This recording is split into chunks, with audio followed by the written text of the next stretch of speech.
Hey! Oh, Fred! Non, mais je ne le crois pas.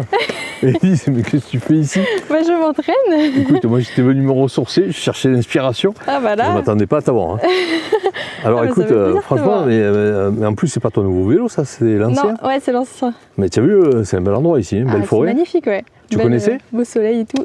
Non, je connaissais pas. Eh ben écoute, tu as du temps un peu devant toi? Ah, bah oui. J'ai plein de choses à te demander. Ah, bah, avec plaisir. Alors écoute, on va poser le vélo ici par exemple. Allez, Et tu enlèves ton casque, tu enlèves tes lunettes. Et on va essayer de trouver un petit endroit pour discuter. allez, Je t'attends. parti. Écoute, prends place. Allez. Voilà donc Élise, je suis très très heureux de te rencontrer Eh ben, moi ici par hasard hein, dans cette Ah bah belle oui. forêt. Alors, vous ne savez pas encore où on est, mais vous le découvrirez certainement. Posez-vous des questions et laissez vos commentaires, on vous y répondra. Élise, ben voilà, tu vois, c'était pas prévu. Bienvenue, Non. il y a des chaises qui nous attendaient. Je voulais t'avoir depuis longtemps à mes côtés parce que tu as tout juste 18 ans. Et tu as maintenant performé de manière régulière en VTT notamment. C'est un sport de prédilection pour toi. Tu es vice-championne du monde d'enduro en catégorie U19 à Altèche en Suisse en 2025. Ça va, tu t'es régalé? Oui, Bon. franchement. Deux fois championne de France d'enduro U19 et ça a été en 2024-2025 à Brassac et à l'Île-Rousse en Corse. Et puis après, tu es parti un peu plus loin en Suisse où tu as participé, tu as fini 10e des championnats du monde de DH, on en reparlera tout à l'heure, en junior. Tout ceci il y a peu de temps. Et puis en 2024, tu as fait des saisons entières de VTT XCO, ce qu'on appelle le cross-country olympique. C'est pour donner une présentation générale de ce que tu es, mais on va revenir tranquillement à toi. Et puis tu as décidé de passer à du lourd, parce que tu vas attaquer la descente, ce qu'on appelle le DH, mais ce qui veut dire en fait en anglais, et mon anglais est excellent, attention, on ne se moque pas, downhill. C'est ça? Downhill, ouais. Eh ben voilà. Donc j'étais pas loin de la vérité. Et donc en 2025, tu as intégré une team professionnelle qui fonctionne sur le plan national. C'est la team Amena Gravity. Donc tu fais partie, qui est uniquement constituée de femmes. Et c'est la seule d'ailleurs à ma connaissance. Ouais. Et puis tu fais partie donc, du club AVCA d'Aix-en-Provence. Et puis après, tu avais eu un problème en enduro avec ta clavicule, tu n'as pas pu finir la saison. Mais bon, c'est du passé. Écoute, ce que je te propose, d'abord, est-ce que tu es bien là? Ah ben, je suis parfaitement installée. Bon. C'est nickel.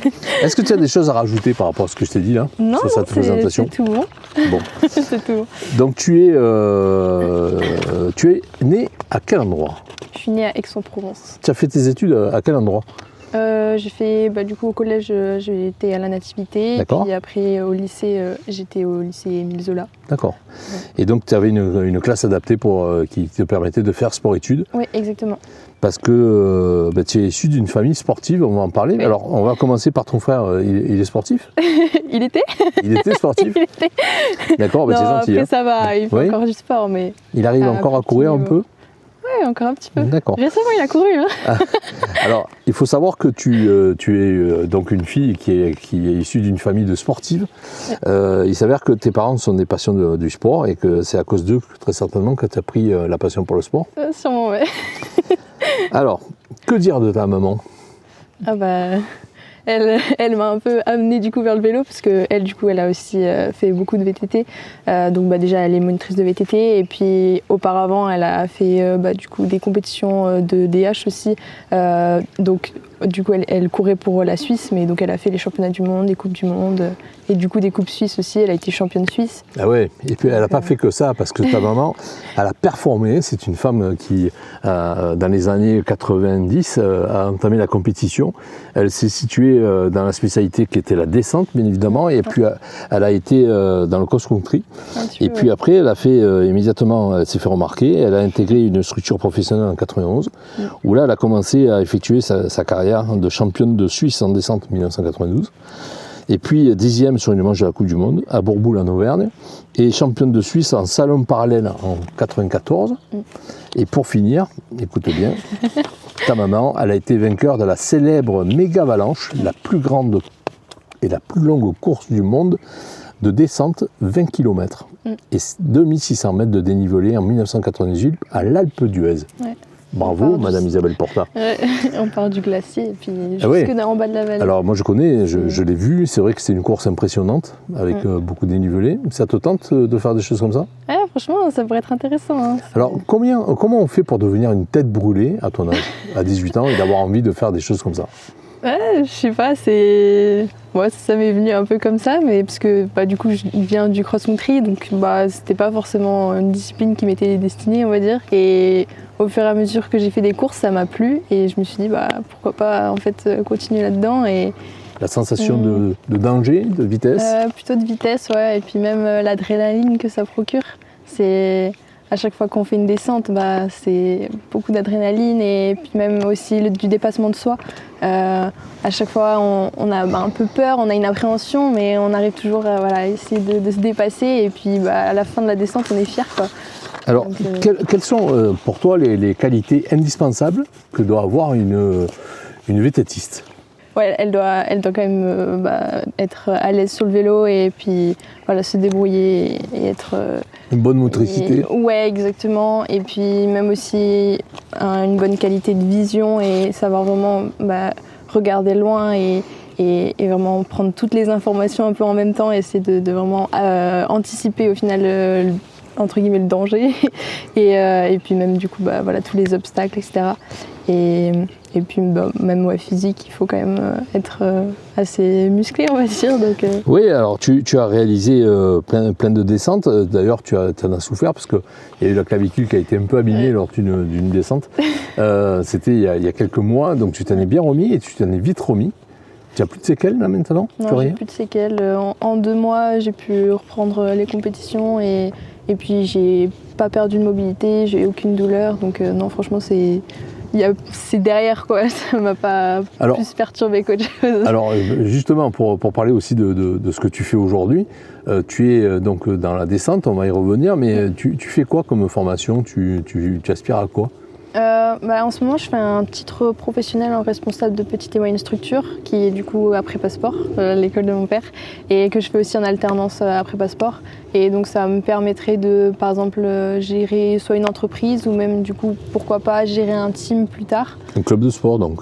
Oui, exactement. Comment tu fais pour t'imprégner de la descente? Parce que c'est quand même quelque chose d'assez dangereux, d'assez vertigineux, rapide, et très court. Oui. Comment tu fais pour te plonger dans cette descente? On fait pas mal de visualisation de la piste. Alors comment ça se passe ça? En fait, déjà avant on fait des reconnaissances à pied, on fait des reconnaissances à vélo, on a même des GoPro qui peuvent du coup filmer la piste et donc ça nous aide du coup à se rappeler de la piste. Et en fait on fait beaucoup de visualisation pour vraiment anticiper chaque virage, chaque saut, etc. Et en fait connaître la piste par cœur et pouvoir en fait vraiment rouler et vraiment connaître chaque détail de la piste, quoi. Oui, parce que c'est une piste qui peut être travaillée. Oui. Les virages peuvent être relevés. Oui, exactement. Il y a aussi des accélérateurs possibles, des sauts, des tremplins qui sont prévus. Ce qui veut dire que c'est une piste relativement technique, qui n'est pas forcément facile. C'est pas une simple ligne droite qu'on déboule. Ça c'est sûr, non. Et donc c'est vrai que tu dois mémoriser chaque mouvement.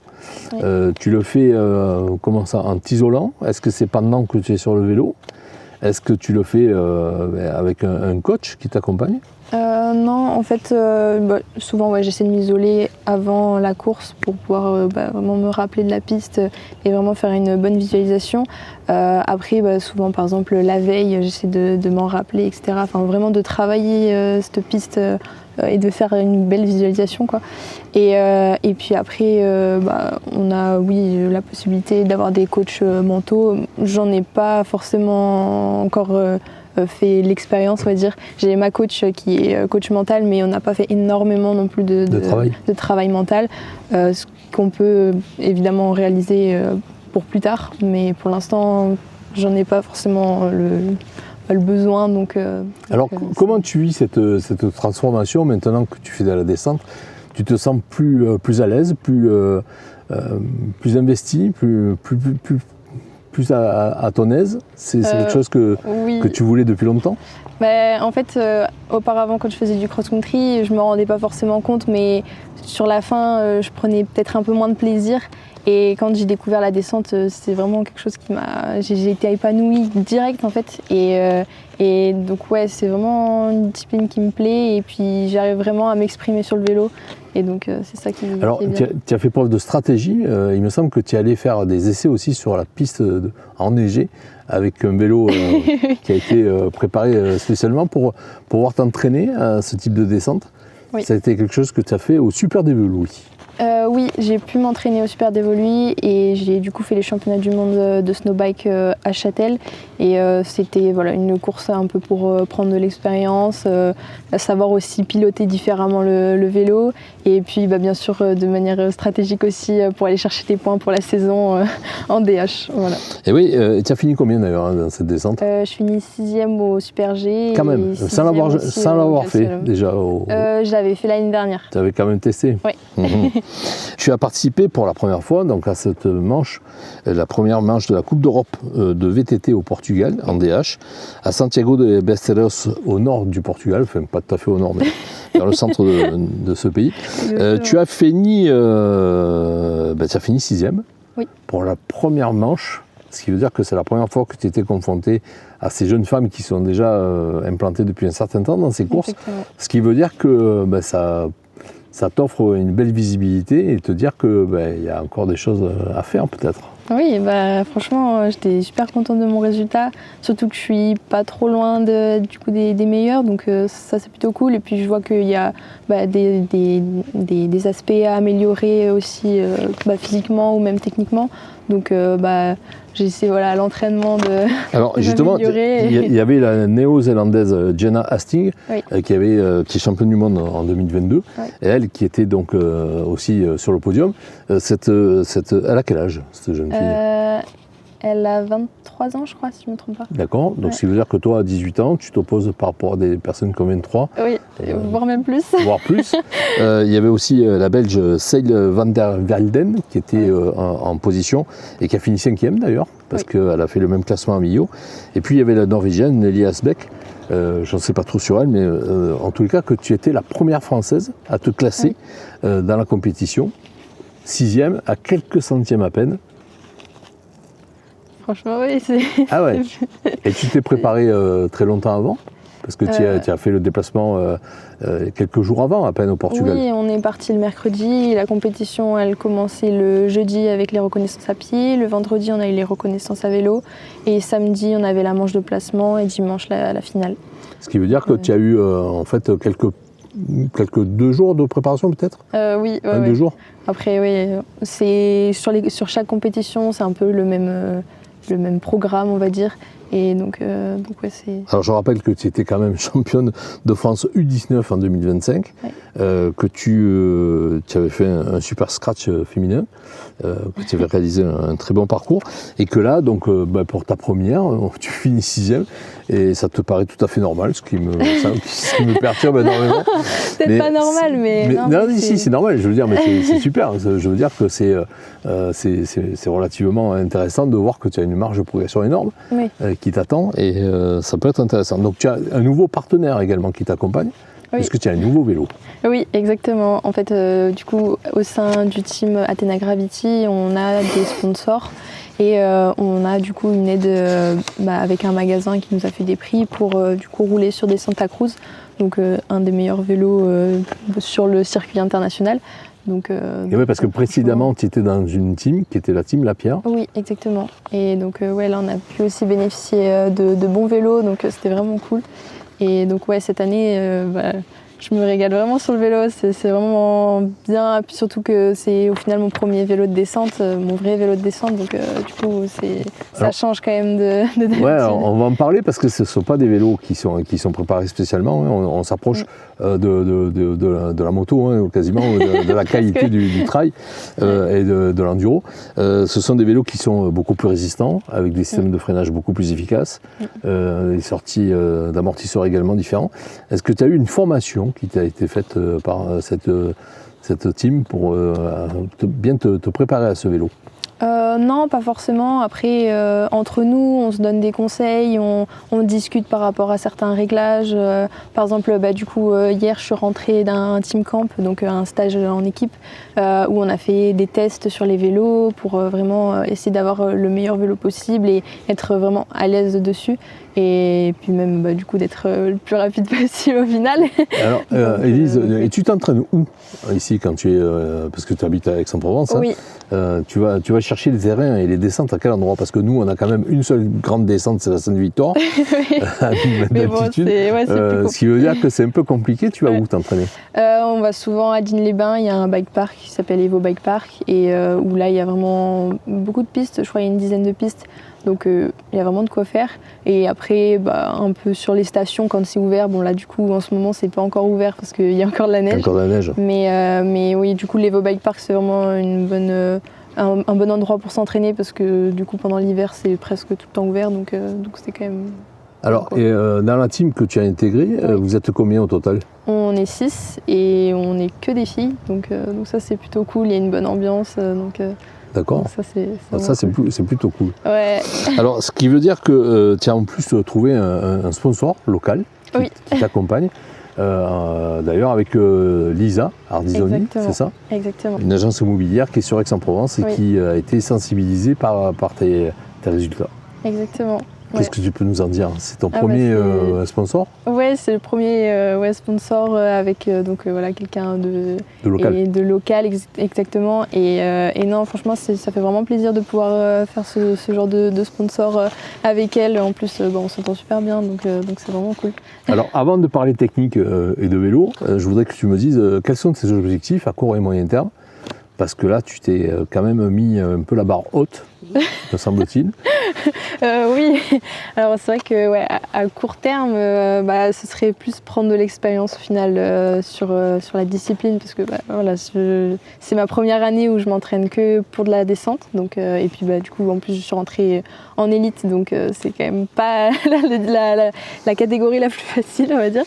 Mais sinon, ce serait peut-être en Coupe de France essayer d'aller chercher des podiums et qui sait peut-être en Coupe du Monde faire un top 15, donc c'est-à-dire passer la finale. Et puis après, sur du long terme, pourquoi pas être championne du monde? Ça, c'est le rêve de tout le monde, j'ai envie de dire. Alors, tu connais tes qualités, parce que je pense que tu sais où tu te situes par rapport à tout ce beau monde. Quelles sont les qualités que tu dois acquérir pour justement arriver dans ce top 15? Quelles sont les choses qui te manquent? Comme je disais, de l'expérience. L'expérience, c'est le temps de descente? Ouais, c'est ça, parce que surtout, il y en a énormément qui connaissent pas mal les pistes de Coupe du Monde, par exemple, et ça fait des années qu'elles les roulent, donc elles ont l'habitude des trajectoires, etc. Donc ça aide, on va dire. Et puis même après, physiquement, là, du coup, c'est la deuxième année que je fais vraiment de la muscu un peu plus intensif. Donc j'ai encore pas mal à me développer. Alors justement, tu abordes un sujet intéressant. Est-ce que le poids joue sur la vitesse en descente? Ah, ça peut jouer, hein. Il y en a pas mal qui laissent les vélos pour pouvoir être plus rapides. Mais après, physiquement... Et c'est autorisé ça? Oui, c'est autorisé, oui. D'accord. Ah ben je ne savais pas. Moi, je n'ai pas besoin de te lester, mais bon, je me suis dit... Ce qui veut dire qu'on a le droit de lester les vélos. Ouais. Et toi, donc on cherchait les progrès que tu pouvais faire encore. C'est de la recherche en masse musculaire? Oui, musculaire du coup, ce serait le but. Et après, c'est vrai qu'en descente, on voit vraiment de tous les profils. Il y en a des plus fortes, des plus fines. Et c'est vraiment, au final, la qualité de pilotage aussi qui joue. Donc après, essayer aussi peut-être de gagner en puissance. Alors, combien de temps tu as mis pour te mettre à l'aise avec ton nouveau vélo? Parce que c'est quand même un vélo qui a dû changer par rapport à l'approche que tu avais avec les autres pour faire de l'enduro. C'est un vélo qui est plus léger, plus lourd? Il est plus lourd qu'un enduro. D'accord. La plupart du temps, les vélos descente, c'est les vélos les plus lourds en VTT. Et puis, j'ai pas pris énormément de temps à m'habituer au vélo parce que c'est vraiment un vélo qui est plutôt agréable à rouler. Et Puis j'ai jamais vraiment eu trop de difficultés à m'adapter à des vélos parce que par exemple il y a une année où je faisais du cross-country, de l'enduro et de la descente. Donc en fait j'étais sur 3 vélos différents et au final j'arrivais quand même à m'habituer au vélo. Ah ouais, alors Donc, c'est pas un peu ça ta force, cette polyvalence que tu as eue depuis le départ? Peut-être, enfin je sais que le cross-country m'a beaucoup aidé pour du coup être la fille que je suis maintenant parce que voilà j'ai l'endurance que j'ai acquise l'endurance que j'ai acquise du coup avec le cross-country m'a aidé du coup pour être ici quoi. Donc du coup non c'est vraiment ça aide quoi. Et puis surtout quand j'étais petite j'ai fait une compétition qui mélangeait la descente, le cross-country et du trial. Donc c'est une sorte de compétition où en fait on doit monter des obstacles. Enfin voilà, c'est assez technique mais pas avec de la vitesse. C'est vraiment comme ce qu'on peut voir. De la maîtrise. Ouais, exactement. Et donc ça aussi, ça m'a aidé à maîtriser plus facilement mon vélo aussi et de comprendre vraiment comment il fonctionnait. Et donc, alors parce que les pneus, c'est des tubeless, je suppose, que tu as. Parce qu'effectivement, interdit de crever là, dans une descente comme ça. Ah, donc ça, c'est important. Et puis aussi des systèmes de freinage qui doivent être hyper puissants. Ouais. Et d'ailleurs, ils sont tous équipés de disques avec des rafraîchissements, je suppose, parce que pour éviter la chauffe. Oui, exactement. Ah ouais, je me suis bien renseigné, c'est vrai que ça a été. C'est bien. J'ai passé un stage pendant 2 jours à travers Internet pour comprendre comment fonctionnaient ces vélos. C'est vrai que ça a énormément évolué. Je pense que ta mère a dû t'en parler parce que le changement technique, elle a connu. L'évolution du vélo et puis souvent elle m'en parle. La question du poids déjà. Le poids exactement et puis même comme tu disais les freins. À un moment elle est arrivée sur une compétition, elle avait des freins à disque, ce qui n'existait presque pas ou du coup que aux États-Unis et les gens sur la compétition ils étaient là mais c'est quoi ça en fait c'est fou hein. Ils ont vraiment du coup ma mère a vraiment vu l'évolution Alors au niveau protection. Au niveau des protections, la tenue, c'est un casque. On a donc un casque intégral, donc il protège vraiment toute la tête. On a du coup devant et derrière une dorsale et on peut même rajouter sur les épaules. On a aussi les coudes, les genoux et moi j'ai même des protections pour les hanches. Oui. Donc, ça c'est bien, je te le dis, il vaut mieux se protéger parce que la sensation de vitesse doit être terrible. Tu sais à combien vous descendez, vous dévalez ces pistes? On peut aller jusqu'à 60 voire plus sur certaines portions. Sur des pistes, ouais.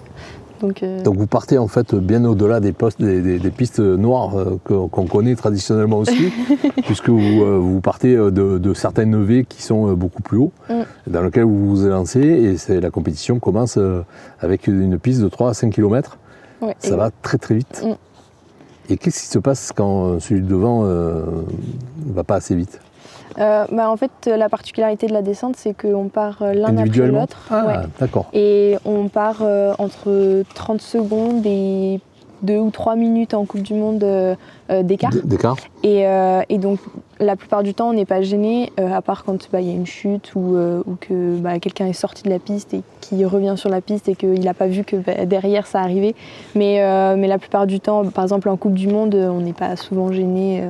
Par rapport aux autres. Quoi. Donc, alors, toi qui étais du milieu du VTT, parce que ta mère le connaissait bien, est-ce qu'elle t'a influencé dans tes choix? Est-ce que c'est quelque chose qu'elle a indirectement un peu guidé? Ou est-ce que tu t'es fait... inconsciemment, elle m'a un peu guidée là-dessus. Ouais, mais, je pense, ouais. Après, elle m'a jamais forcée. En fait, du coup, quand j'étais petite, j'avais 5 ans, elle m'a proposé d'aller rouler une fois dans le club où elle encadrait. Et en fait, ça m'a direct plu. Donc, du coup, j'ai commencé par le cross-country. Et puis après, petit à petit, avec la compétition où on cumulait les 3 disciplines, j'ai commencé un peu à faire de la descente. Et en fait, j'ai vraiment apprécié. Et donc, du coup, j'ai essayé après, du coup, 2023-2024, à faire des compétitions en enduro et en descente. Et là, j'ai vraiment compris que ça allait me plaire. Et papa, il a essayé un peu de faire du VTT aussi? Un petit peu, mais c'est pas ce qui lui plaît le plus. Il préfère être dans l'eau. Il n'a pas essayé de t'emmener un peu faire du water polo? J'en ai fait un petit peu quand j'étais petite, mais bon, pas énormément. Enfin, c'était surtout quand je faisais de la natation. Il faisait des fois des essais, voilà, ouais. pour des tests. Alors écoute, on apprend plein de choses et ça me fait énormément plaisir parce que c'est vrai que c'était un moment de partage que je voulais depuis un moment. J'ai été ravi de partager ce moment avec toi. Ah bah on moi était aussi. dans la forêt, on n'est pas à un café à la rotonde. Non. On a pris l'option de parler nature, de parler forêt, de parler sport. L'occasion de découvrir donc cette jeune championne aixoise que je vous invite à découvrir sur notre émission et de vous poser des questions par rapport à ces passions qui prennent des fois très jeunes. Vous l'avez entendu, elle a commencé à 5 ans. Je vous donne rendez-vous prochainement avec une autre interview. Ça sera là aussi l'occasion de rencontrer peut-être d'autres sportifs. Je ne vous en dis pas plus. Il y a d'autres rendez-vous aussi à un café à la rotonde qui sont prévus. En tous les cas, moi j'ai passé un excellent moment avec Élise Porta, que je vous invite à applaudir de chez vous, car franchement, championne d'Europe et vice-championne du monde, ce qui veut dire que c'est prometteur et qu'on va encore entendre parler d'elle. Merci à vous et je vous dis à très vite. À très bientôt.